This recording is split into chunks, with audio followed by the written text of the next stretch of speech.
Qualifying is always important. You will get that counterpoint of drivers saying it doesn't really matter. But as of the beginning of last season, Calvin Townsend, qualifying really does matter because there's points allocated.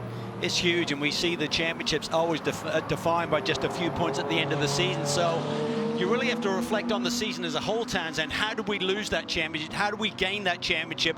And that's why these qualifying sessions become so important. Essentially, the points awarded here are a 10% allocation of your race-winning points. So Paul will give you 35 points, and we've seen titles decided by single-digit numbers when we get to Petit Le Mans. Here at Sebring, just 12 hours on a narrower, much more treacherous racetrack. So you want to start up front and stay out of trouble. Well, right now, the 96, Patrick Gallagher, he cycled his way up to second. Bill Auberlen is on top in the 95, and this reflects what went down yesterday here in Sebring, and that is a Turner Motorsports BMW 1-2. That's what happened yesterday in GS competition and Michelin Pilot Challenge Racing. Huge day for the Massachusetts-based team. Really great for Will Turner and his organization. So they sit there. Madison Snow has now worked his way to the top.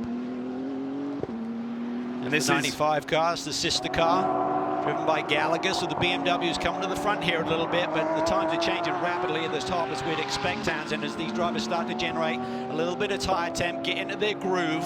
Especially on a bumpy track here like Sebring, you want to eliminate any kind of floppy foot on your throttle control. So stiffening that throttle spring can really help you stabilize your inputs and make you much more kind of progressive and precise. As Hawksworth goes across the line, it goes quicker. 59.5. Now he's within a tenth of that lap record that is held by Daniel Serra.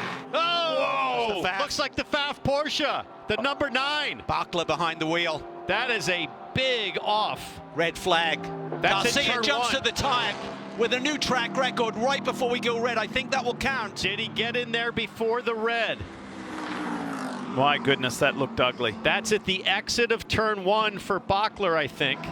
Sure is. There's pit exit. He's out of the car, which is a great sign. Oh, yeah. Whoa.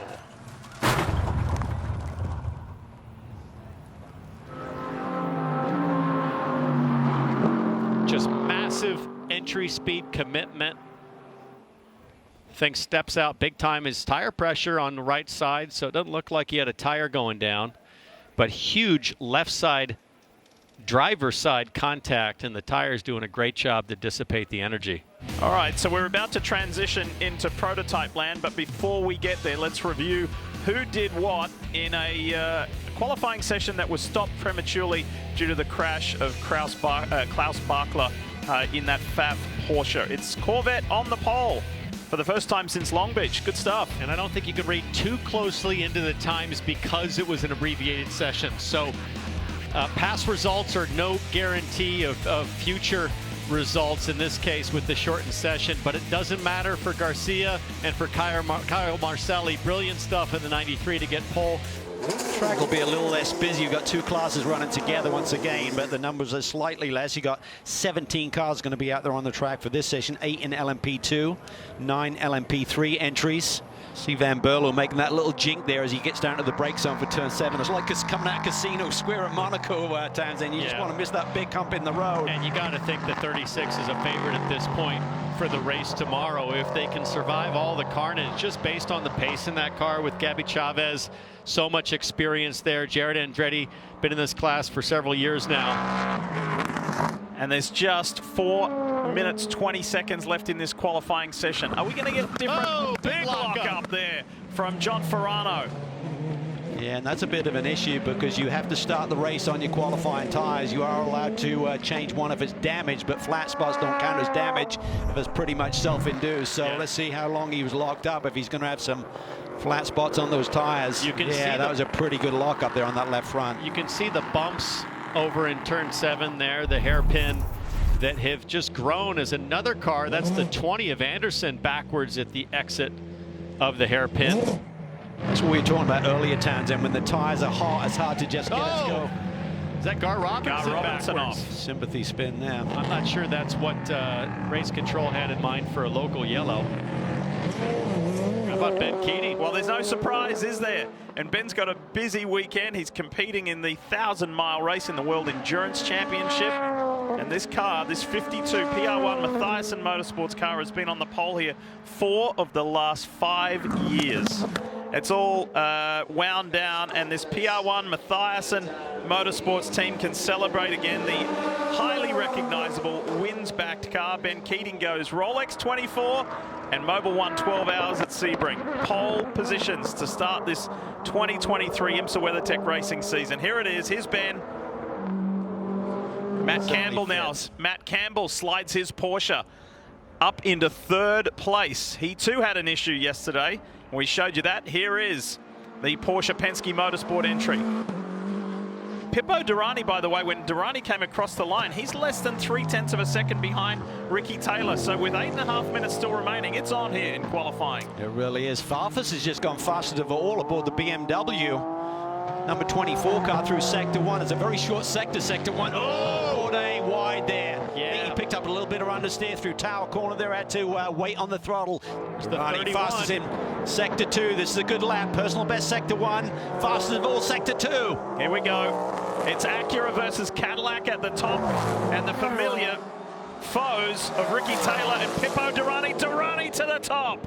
45.8, riding the whoops through turn 17. He comes off it, Yeah. gonna try to regroup, cool his tires, or maybe call that the session.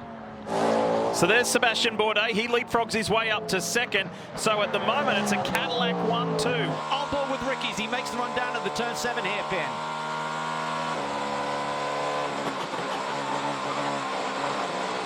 Oh, and he's misses it. run! You He can misses hear it. the bottom. Oh, big incident. My goodness. Who is it? It's Matt Campbell. Matt Campbell in the Porsche Penske Motorsport 963 has a huge one. Yeah, this will be a red, and this will curtail this session. They're past the 15-minute minimum green flag time for this 20-minute session.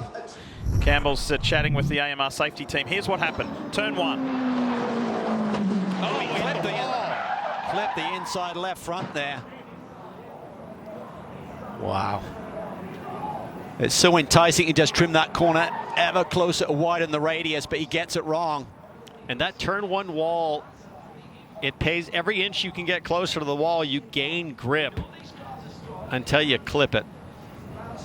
And that completes the session. And Pippo Durrani's 2nd Sebring pole and 2nd in the last 3 years. 2 of the last 3 years. The Dynamo, he has that name for a good reason, on the pole position. All right, let's have a look at it. This is how they're going to line up in tomorrow's 12-hour classic. It is an all Cadillac front row, followed by Acura and Porsche. And then Tom Blomqvist, who sat on the pole at the Rolex 24, and Augusto Farfus, who showed flashes of speed. Unfortunate for Matt Campbell with that crash, and Connor De Filippi.